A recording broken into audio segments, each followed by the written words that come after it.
के आरपीएफ के कमांडेंट, जिसकी खबर आप लोगों ने दर्शकों F9 पर लगातार देखा और हमने भी सच को लाकर दिखाने की कोशिश की कि कैसे उनके गुर्गों के द्वारा संबलपुर रेल मंडल के इंस्पेक्टरों को फोन कर करके रुपयों की मांग की जाती रही है।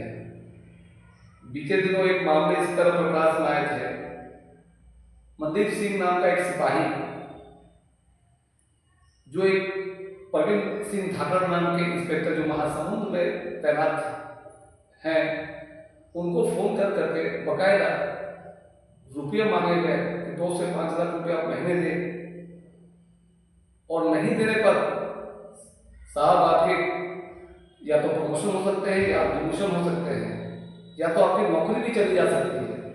मैं धन्यवाद दूंगा डीजी मनोज यादव साहब को कि उन्होंने हमारे खबर पर संज्ञान लेते हुए आज ही शाम को एक विजय प्रभाकर के नाम का स्थानांतरण लेटर निकाला है दर्शकों, और उनको मैं बता दूं कि पूर्व रेलवे कोलकाता में डिप्टी सीएससी के पद पर स्थानांतरण करते हुए संबलपुर से कोलकाता हेडक्वार्टर में डिप्टी सीएससी के पद पर तैनात किया है। अब ये ट्रांसफर पोस्टिंग आना जाना ये अमूमन सरकारी विभाग में लगी रहती है और लगी रहेगी भी, लेकिन सवाल यहाँ ये है कि क्या डीजी साहब के द्वारा कमांडेंट संबलपुर को स्थानांतरण करने के बाद क्या ये कार्रवाई मात्र काफी है? जिनके ऊपर इलेक्शन लगा रुपये लेन देन का, सिर्फ ट्रांसफर के नाम पे सजा खत्म कर देना, मुझे नहीं लगता ये जजमेंट हुआ है।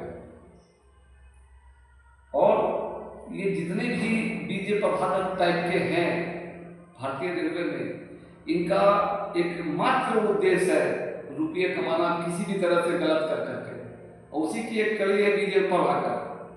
बल सदस्यों को परेशान करना, बिना मतलब का चार्जशीट देना, बिना मतलब का उसको परेशान करके धमकाना, उसको ये तो एक्सटॉर्शन की सीधा सीधा बात हो गया कि ये एक्सटॉर्शन मांग रहे हैं, धमकी दे रहे हैं, तो ये तो क्राइम कर रहे हैं। और क्राइम अपराध ही होते हैं।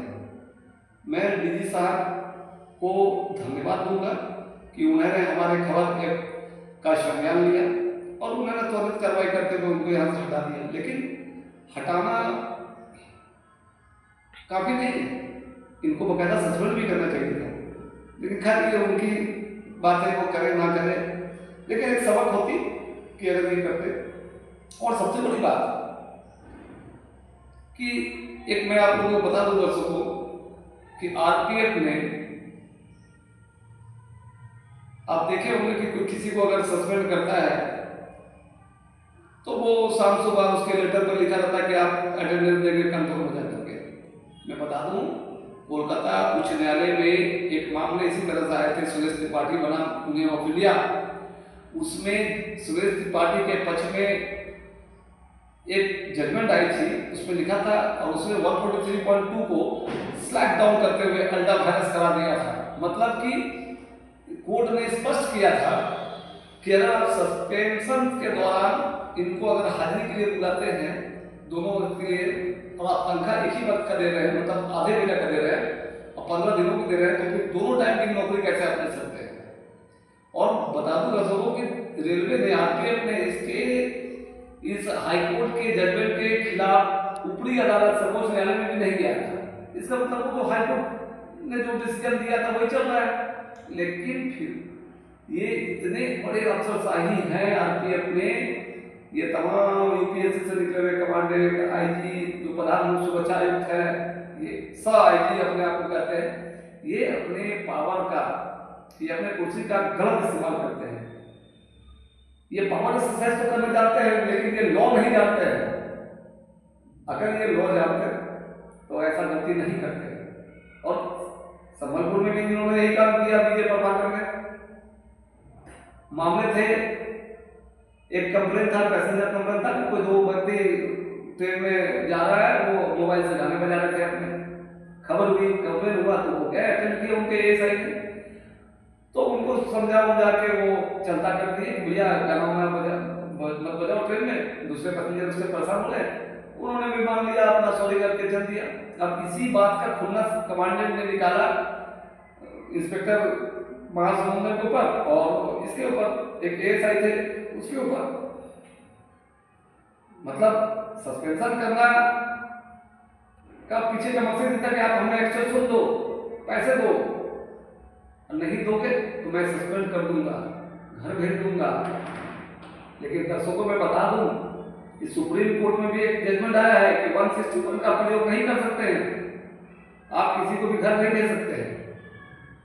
इस पर लगाम लगाने की बात है। तो मुझे नहीं लगता है कि ये कोर्ट के बाद को ये कोर्ट करते हैं यहाँ के पीसीएससी और कमांडेंट, इन पर रीट होनी चाहिए, कोड ऑफ कंडक्ट का मामला चलना चाहिए, बाकायदा इन पर मुकदमा होना चाहिए। एक दो जब तक बड़े अधिकारी नपेंगे नहीं, घर नहीं जाएंगे, तब तक ये सुधरेंगे नहीं। मैं वादा करता हूं कि जहां जहां ये ऐसे तमाम घटनाएं होंगी, दर्शकों में बता दूं, मेरी आवाज बुलंद नहीं होगी और मैं आप लोगों के लिए आवाज उठाता रहूंगा। चाहे वो महासमुंद का मामला हो, चाहे रायपुर का मामला हो, चाहे हाजीपुर का मामला हो, चाहे इलाहाबाद का मामला हो, चाहे गार्डन रिच का मामला हो, चाहे पूर्व रेलवे का मामला हो, कोलकाता, कहीं की भी मामला हो, मैं उठाता रहूंगा। और इस तरह से पिछले दिनों भी आपके दक्षिण पूर्व रेलवे गार्डन रिच के आईजी होलसेल में ट्रांसफर पोस्टिंग कर गए, जिनके टेलियो थे उनको छोड़ के जो अल्टरनेटिव थे, जिनके टेलियो पूरे नहीं हुए 3 साल, उनको भी हटा दिया गया। स्पष्ट है, साफ दिखता है उनके ट्रांसफर पोस्टिंग की पॉलिसी क्या है।